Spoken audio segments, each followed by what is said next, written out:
ಬೆಳಗಾವಿ ಅಧಿವೇಶನದಲ್ಲಿ ಗೃಹಲಕ್ಷ್ಮಿ ಯೋಜನೆಯ 2 ಕಂತಿನ ಹಣ ಪಾವತಿಯಾಗದೇ ಇರೋದು ಭಾರಿ ಸುದ್ದಿಗೆ ಕಾರಣ ಆಗಿತ್ತು.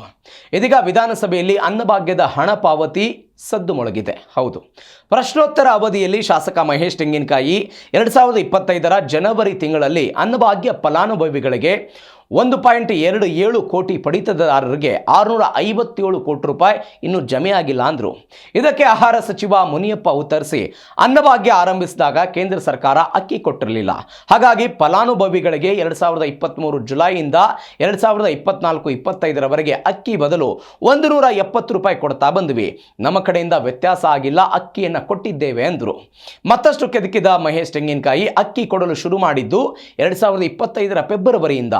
ಆದರೆ ಆ ವರ್ಷದ ಜನವರಿಯಲ್ಲಿ 657 ಕೋಟಿ ರೂಪಾಯಿ ಕೊಡಬೇಕಾಗಿತ್ತು, ಆದರೆ ಕೊಟ್ಟಿಲ್ಲ ಅಂತ ಸದನದ ಗಮನ ಸೆಳೆದರು.